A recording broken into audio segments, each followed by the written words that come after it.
பகுதி 4 உருத்திர பசுபதி நாயனாருடைய புராணம். திருச்சிற்றம்பலம்.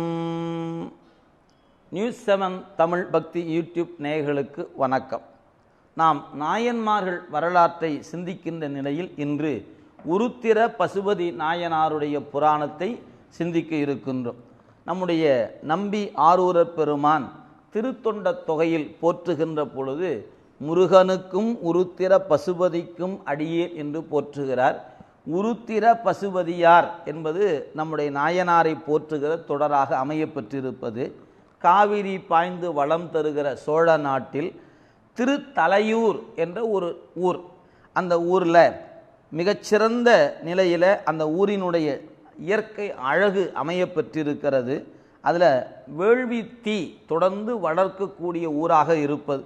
எனவே வான் அளிப்பன மறையவர் வேள்வியின் வளர்த்தி என்றும், தேன் அளிப்பன நறுமலர் செறி செழும் சோலை, ஆண் அளிப்பன அஞ்சு உகந்து ஆடுவார்க்கு அவ்வூர், தான் அளிப்பன தருமமும் நீதியும் சால்வும் என்று அந்த திருத்தலையூரின் பெருமையை நம் சேக்கிழார் பெருமான் காட்டுகிறார். அதாவது வேள்வி செய்தார்கள், வேள்வியின் பயனாக மழை தவறாது பெய்தது. இந்த மழை பெய்த காரணத்தினால பயிர்கள் செழித்தன. எனவே மலர்கள் தேன் தந்தது. அந்த தேன் தந்தது மட்டுமல்ல, பசுக்கூட்டங்கள் பெருகி நின்ற காரணத்தினால் அவை இறைவனுக்கு திருமஞ்சனம் ஆடுவதற்குரிய ஆணைந்தை கொடுத்தன.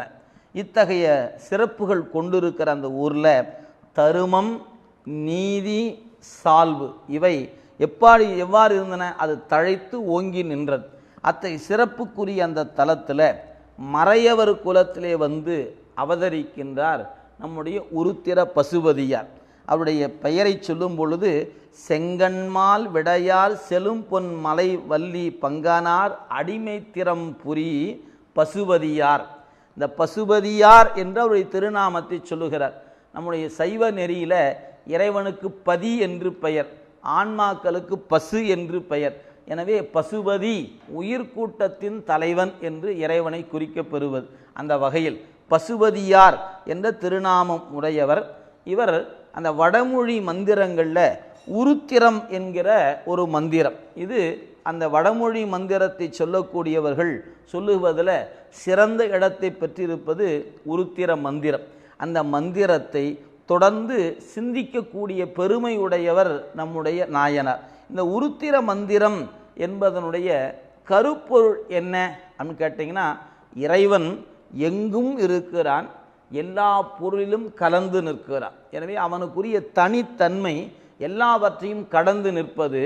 அதே இறைவன் எல்லா பொருள் என்றால் என்ன? அறிவு பொருள், அறிவற்ற பொருள், ஆண் பெண், பறவை, விலங்கு, செடி, கொடி, மரம் என்று எல்லாவற்றிலும் அவன் கலப்பு இருக்கிறது. இதை நம் திருநாவுக்கரசு பெருமான் நின்ற திருத்தாண்டகம் என்ற பதிகத்தில் அவர் அருளுகின்ற பொழுது அவனுடைய கலப்பினை எடுத்து சொல்லி இருப்பார். ஒரு உதாரணத்தை சொல்லணும்னா, இருநிலனாய் தீயாகி நீருமாகி இயமானனாய் எரியும் காற்றுமாகி அருநிலைய திங்களாய் ஞாயிறு ஆகி ஆகாசமாய் அட்ட மூர்த்தியாகி பெருநலமும் குற்றமும் பெண்ணும் ஆணும் பிறருருவும் தம்முருவும் தாமே ஆகி நெருநலையாய் இன்றாகி நாளையாகி நிமிர்புன் சடையடிகள் நின்றவாறே என்று அந்த பதிகத்தில் 10 பாடலை போற்றுக. எனவே இறைவனுடைய கலப்பு, எல்லா பொருளும் கலந்திருக்கிற தன்மையை சொல்வதற்கு பெயர்தான் அந்த உருத்திர மந்திரம். அந்த மந்திரத்தை சொல்லக்கூடிய நியதியுடைய எப்படி சொல்லுவார் என்று சொல்லும் பொழுது அதுதான் நம்ம பார்க்கிறோம். நல்ல தாமரை மலர்கள் நிறைந்திருக்கிற அந்த பொய்கைக்குள்ள வந்து தெள்ளு தன்புணல் கழுத்தளவாய் இடை செறிய உள் உறங்கு புக்கு நின்று கை உச்சி மேல் குவித்து, நல்ல தெளிந்த நீர் நிற்கக்கூடிய தடாகத்துக்குள்ளே இறங்கி கழுத்தளவு நீர் நிற்க கைகளை தலைக்கு மேல் அப்படி குவித்து நின்று கொண்டு, எனவே அவ்வாறு உள் உறப்புக்கு நின்று கை உச்சி மேல் குவித்து தள்ளு வெண்திரை கங்கை நீர் ததும்பிய சடையார் கொள்ளும் அன்பினில் உருத்திரம் குறிப்பொடு பயில்கின்றார். இவர் அந்த மந்திரம் சொல்லுகிற தடாகத்தில் அவர் அப்படியே உள்ளே இறங்கி சொல்லுகிற காட்சி எப்படி இருக்கிறது என்று சொன்னால், அப்படியே பசையேல் என்று இருக்கக்கூடிய இலைகள் இருக்கின்றன.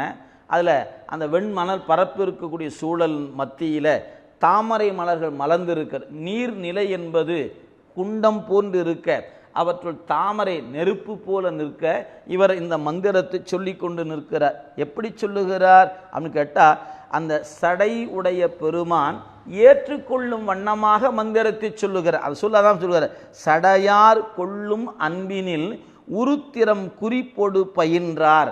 எனவே அந்த மந்திரத்தை நாள்தோறும் சென்று தண்ணீருக்குள்ள நின்று, கழுத்தளவு தண்ணீரில் நின்று, கைகளை தலைக்கு மேலே குவித்து கொண்டு நின்று, இறைவன் ஏற்றுக்கொள்ளும் வண்ணமாக அந்த உருத்திர மந்திரத்தை நாளும் சொல்லி கொண்டிருக்கிறார்.